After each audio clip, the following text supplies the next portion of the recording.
महाभारत में युधिष्ठिर श्री कृष्ण से पूछते हैं कि हे माधव, जिसे सुनने से मन प्रसन्न हो और पापों का अंत हो जाए, ऐसी कोई कथा मुझे सुनाइए। ये सुनकर श्री कृष्ण ने कहा, भ्राताश्री, सतयुग में जब दैत्य वृत्रासुर ने स्वर्ग पर अधिकार कर लिया, तब देवराज इंद्र ने यही इच्छा देवर्षि नारद के सामने जताई थी। देवर्षि ने जो कथा देवराज को सुनाई वही मैं आपको सुनाता हूँ। इस कथा को सुनने से देवी लक्ष्मी प्रसन्न होती है और मनुष्य की सभी इच्छाओं को पूर्ण करती है। तो मित्रों, आज इस वीडियो के माध्यम से जानते हैं रानी चोला देवी के बारे में। तो वीडियो में बने रहिए। कमेंट में जय श्री कृष्णा लिखकर हमारे चैनल को सब्सक्राइब कर ले। हम आपके लिए रोज ऐसे वीडियो लाते रहेंगे। महर्षि अंगिरस के लेख में रानी चोला देवी का वर्णन आया था। पुरंदरपुर नामक एक वैभवशाली राज्य था जहां राजा मंगलसेन राज्य करते थे। कहा जाता है कि उनके नगर को स्वयं विश्वकर्मा ने बनाया था और उसके समान और कोई दूसरा नगर विश्व में नहीं था। राजा मंगलसेन की दो रूपवती पत्नियां थी, चिल देवी और चोला देवी। जहां चिल देवी को धर्मकर्म में पूर्ण विश्वास था, वही चोला देवी नास्तिक तो नहीं थी, किंतु उन्हें धर्मकर्म पूजा पाठ पर कुछ खास श्रद्धा नहीं थी।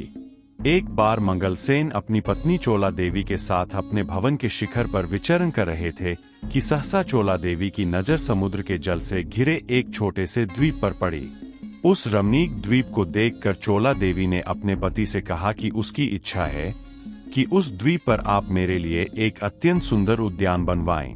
तब मंगलसेन ने अपनी पत्नी से कहा, प्रिय, स्वर्ग के नंदनवन को भी लज्जित कर दे, ऐसा ही रमणीक उद्यान मैं तुम्हारे लिए उस द्वीप पर बनवाऊंगा।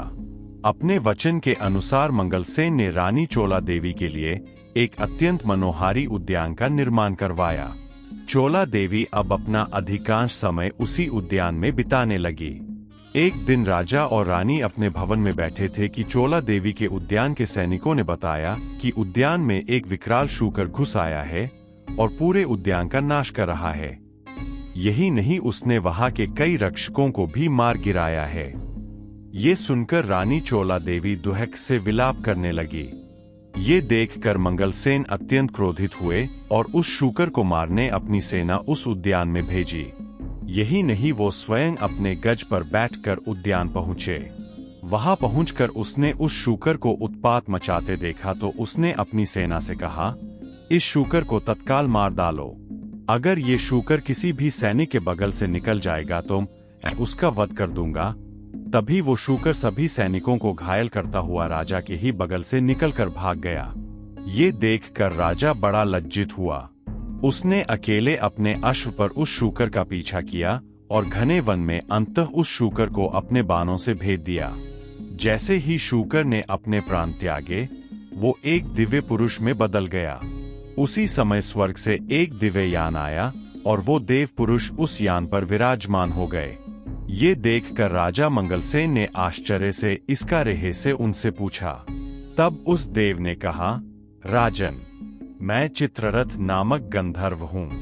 एक बार मैं परमपिता ब्रह्मा के समक्ष गायन कर रहा था, किंतु मेरा मन एकाग्र नहीं था और इसी कारण मेरा स्वर बिगड़ गया। इससे रुष्ट होकर ब्रह्मदेव ने मुझे शूकर योनि में जन्म लेने का श्राप दे दिया। आज आपने मुझे इस योनि से मुक्ति दिलवाई है, इसीलिए आपका धन्यवाद। मैं आपको आशीर्वाद देता हूं कि भविष्य में आप महालक्ष्मी व्रत को पूर्ण करेंगे और तीनों लोकों में आपका यश गूंजेगा। ये कहकर वो दिव्य पुरुष अपने दिव्य विमान में स्वर्ग की ओर प्रस्थान कर गए। चित्ररथ को उसके श्राप से मुक्त कर राजा मंगलसेन अपने राज्य की ओर लौट चले।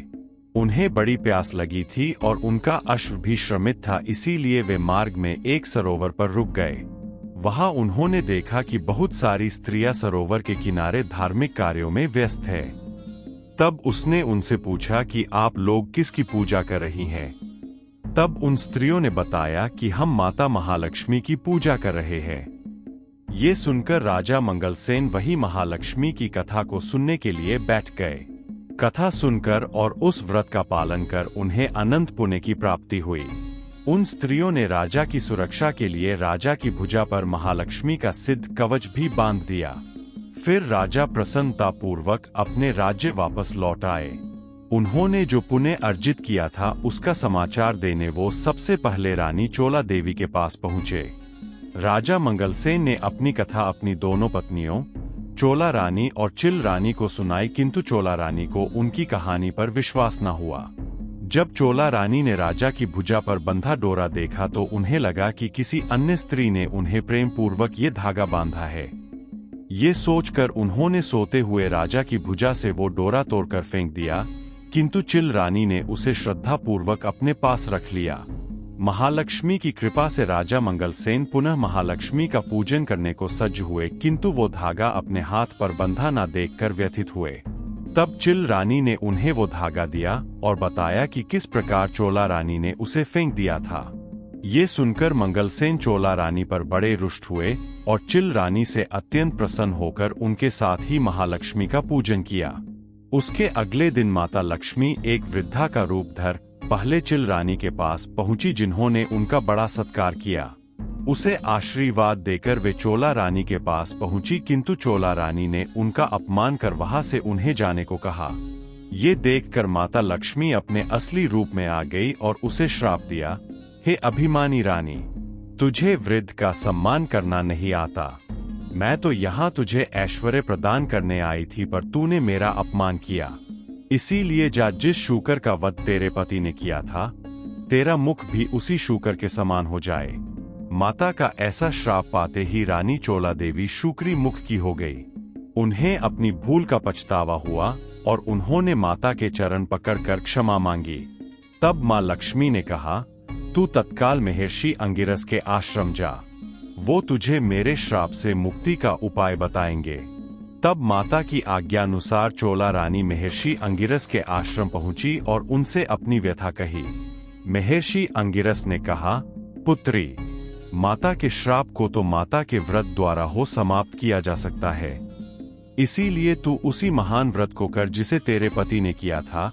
उनकी आज्ञा के अनुसार रानी चोला देवी ने माता महालक्ष्मी का व्रत पूरी श्रद्धा से किया, जिससे उन्हें उनके श्राप से मुक्ति मिली और राजा मंगलदेव ने उन्हें पुनः अपनी पत्नी के रूप में स्वीकार किया। फिर दोनों महर्षि अंगिरा का आशीर्वाद लेकर अपने राज्य लौट आए। इस प्रकार इस कथा को युधिष्ठिर को सुनाकर श्री कृष्ण ने कहा, हे भ्राता, इस पवित्र कथा का जो भी श्रवण करता है उसे उसके पापों से मुक्ति मिल जाती है। तब युधिष्ठिर के मन में भी उस व्रत को करने की इच्छा हुई और उन्होंने अपने भाइयों और पत्नी के साथ उस पवित्र व्रत को किया। दोस्तों, हम उम्मीद करते हैं कि आपको रानी चोला देवी के बारे में जानकर अच्छा लगा होगा। यदि आपको हमारा यह वीडियो पसंद आए तो हमारे वीडियो को लाइक जरूर करें। सनातन धर्म से जुड़ी धार्मिक कहानियों की और अधिक जानकारी के लिए आप हमारे YouTube चैनल विमल एनिमेशन को जरूर सब्सक्राइब करें। अगर आप हमें अपना कोई सुझाव देना चाहते हैं या वीडियो से संबंधित आपका कोई प्रश्न हो तो नीचे दिए कमेंट बॉक्स में जरूर लिखें। जय सनातन।